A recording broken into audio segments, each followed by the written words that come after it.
Hey everybody, welcome back to the channel. Welcome back to another college football logo ranking. We're still continuing kind of this series on the FCS, and today we're looking at one of the most unique FCS conferences in all of NCAA Division I football. This is the United Athletic Conference, which really only has been around since 2001. It started as a merger between the WAC, or the Western Athletic Conference, and the Atlantic Sun, or the ASUN Conference, who got together kind of famously because both of those respective conferences did not have very many NCAA Division I football programs within them. Everyone was kind of dropping out or moving to different conferences altogether, especially in the case of the WAC conference, which famously was an FBS conference for a very long time before dropping down to the FCS. So sort of in an effort to kind of like carry on the branding for these conferences and not necessarily save them, but keep the football prestige and keep the football recognition for both of these conferences. They joined together as a merger, and this is what we have today, the United Conference. We have 9 teams currently in the United Conference, with one more set to join in 2024 and another in 2025.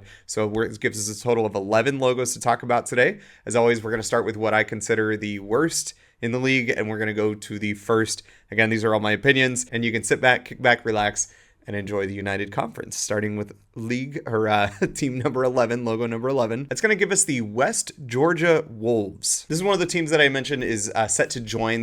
Team is going to start playing in the United set in 2024. Currently, they're an NCAA Division II school. And this logo that we're taking a look at here, super text-based, exclusively just UWG for the University of West Georgia, with wolves and a red banner down at the bottom. And the text doesn't really look that bad, especially with the colors too. This looks really nice, but the reason I have it at dead last is because we look at kind of their alternative branding.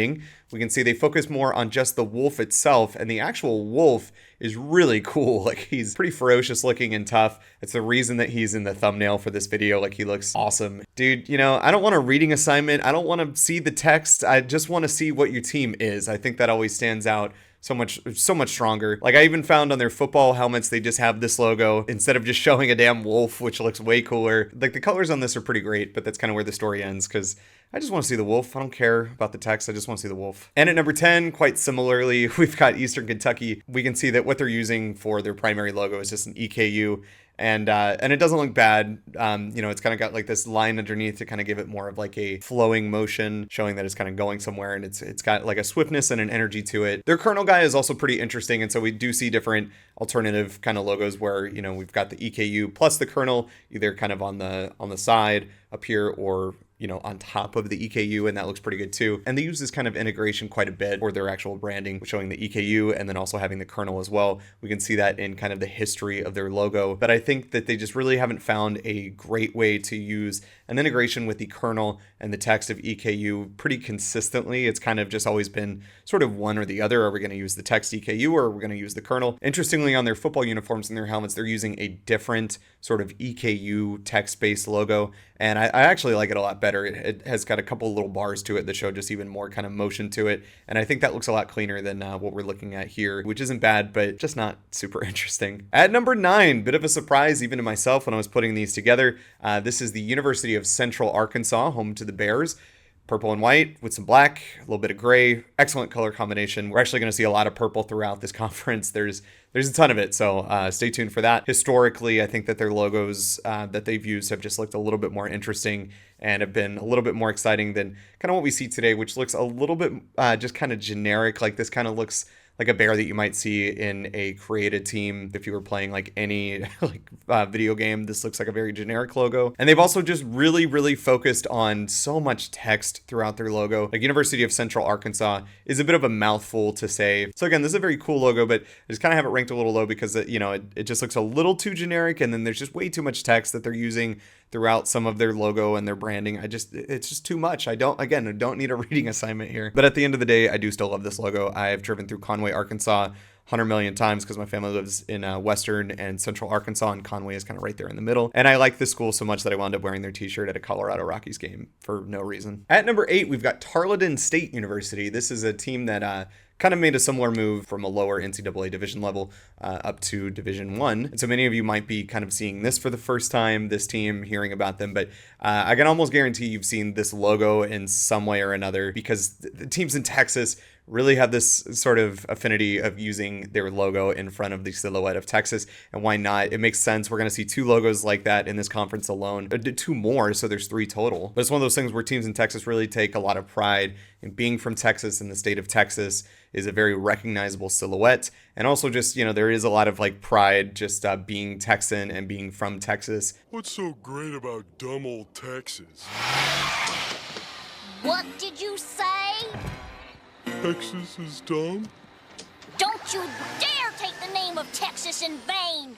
You mean we can't say anything bad about dumb old Texas? No, you can't! This is already going to just be strong in that regard because it's just a large, bold letter in front of the state of Texas. So it doesn't really have to do too much. But there are, as I mentioned, 2 other logos in this conference that are doing something like this, but just a lot better and more interesting. And I can't quite exactly pinpoint what they're trying to go for with that 3D shadowing blocking effect. It just comes across a little strange, and I actually do think they did a better job with something like this in this older logo here, where it's, we get rid of the kind of drop shadowing 3D effect. We just have the state of Texas and a silhouetted Texan rodeo cowboy guy in the front, in the foreground. This looks a lot better, in my opinion, this throwback logo here. At number 7, we've got North Alabama. This is a logo that looks very similar to a logo that we talked about a few weeks ago in Texas A&M Commerce, in that, we got a lion here that looks just more aligned with like a financial institution. This logo gives me like Oakmont Stratton vibes from Wolf of Wall Street. Kind of looks more like a wealth management kind of logo. But if I put that aside and we just focus on knowing that this is an NCAA college football team,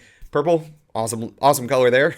And, it does have like a tenacious kind of energy to it that I appreciate. I think that it looks pretty nice overall. Not a whole lot of negativity to say about it. I think it belongs comfortably kind of squarely more in the middle of these logos here. We see like old logos that I just think look a lot better and stronger and a little bit more interesting to check out than this. It just kind of doesn't do it for me. The current version that they're using eliminated some of the gold that they've used historically throughout some of their logos, and I kind of miss that. I would like that splash of yellow or gold in there. I think would kind of give this like a little bit more of like an edgier look to it. But then again, adding yellow or gold might make it even more of a wealth management looking firm. Who can say? Moving on to number 6, this is a logo that I spent a lot of time looking at going to the University of Montana and being a Big Sky Conference fan. This is Southern Utah, who used to play in the Big Sky Conference. So I've seen this team play both in football, basketball, loads and loads of times. And I've always really liked this logo. I think that the eagle here, or the Thunderbird, has a lot of like energy to it. And the colors look great, with the red and the black and the white. We can see that lightning bolt, that kind of like lightning thunder energy has always been relevant for even some of their older logos. And even back before this school was called Southern Utah University, they've always put a lot of like emphasis and care into making their Thunderbird just look really tough. Always appreciated the branding from Southern Utah. I think overall this looks awesome. Didn't quite make my top 5 though. I think that there's some better logos out there that are a little bit more simple and a little bit more effective. And that's going to lead us to Stephen F. Austin University. Again, I alluded to a purple logo that's using a state of Texas silhouette in the background. This looks awesome. I love the little star in there that we can see where the school plays in Nacogdoches. And I love that varsity block letter, that SFA, with the A covering the F, covering the S. It has this nice like stacked effect to it that looks awesome. Like it's simple and it's effective, but it works really, really well in what it's achieving here. And yeah, it's killing it. They also at one point kind of use this like alternative sort of coloring to it, which also looked really nice with the, this red and blue kind of trim going on, but you can't get away from purple, man. Purple is the way to go. Purple, white, a little bit of black. Can't go wrong. At number 4, we've got a team that just saw a rebrand pretty recently. This is Utah Tech, home of the Trailblazers, who previously were known as Dixie State down there in southern Utah. And, they had a name change to get away from the name Dixie. Totally understand that. So they went to Utah Tech, which just the name alone is so much stronger. We know that this team is in Utah because it's in the name. It's Utah Tech. You say the name Dixie State, it could be anywhere in the country. That was just an incredible name change right off the get-go. And comparing that to the logo that they were using when they were still known as Dixie State, they really did not have to change their logo really at all, because this bison here, who's supposed to represent the team named Trailblazers, is extremely tough, very well designed. He's got this kind of aggressive energy to him, and he's charging forward as you would expect a bison or a trailblazer would do. Like, I love those like jagged lines on the back of his neck. Really angular. A lot of acute angles going on there just to add kind of this energy flow to it. It's gorgeous. Even the colors too look awesome. And Utah Tech, they kind of took things one step forward by adding text-based designs in their logo package. And I do think overall it's really quite strong. So yeah, Utah Tech, excellent job rebranding your school. This is awesome. Cracking into our top 3, we're going to kick it off with Austin Peay. This is a logo that I've seen a bunch of times throughout watching college athletics. Haven't really given it too much thought, but the more I was looking at it as I was putting these together, I realized I was like, yeah, this is kind of a low-key sort of a banger here. I really love the shape that this looks as a silhouette. We've got the top hat up top, and then he kind of spikes out on either side where his shoulders are, and it creates this really nice symmetry that looks just very unique. Red, black, and white are just really strong, can't go wrong colors. And this guy, he's very tough. It's easy to kind of make a sort of dorky looking logo when your mascot or your team name is based off of like an actual human figure. But this guy, he's very distinguished, proper looking gentleman. He kind of reminds me of like the Monopoly Man. This is swinging a lot higher than maybe it has any right to be. And I think overall it looks awesome. Even like the AP logo that they've used over here for their text-based or their word mark, that looks really cool. That is super simple. And I think that is absolutely killing it. That's swinging just so much higher above its weight class. That looks awesome. And so does this branding as a whole. Like, this really truly works for me. Super deserving of a top 3 spot. At number 2, we've got our third Texas silhouette team of the day. This is University of Texas Rio Grande Valley, UTRGV. This is a school that does not have a football program at all and is hoping to get one to start play in 2025. They will be joining the United Conference. We mentioned Dixie State becoming Utah Tech. This is a school that has changed names quite a number of times. Even in the last few years, they were known as the University of Texas at Brownsville. Many people might know them too because previously they were also known as the University of Texas Pan American. So this is a school that has experienced a lot of changes, not even just in the name, but also with their logos, with their athletics, and what they have right now, I gotta say, is incredibly strong. I feel like we don't see this a whole lot with this really bold use of orange, and I've really never seen it paired with a bright, crisp, almost like I'd say like a citrusy sort of green. Like, I think that color combination is incredibly strong and super unique and is very well fitting for the South Valley of Texas. I think that this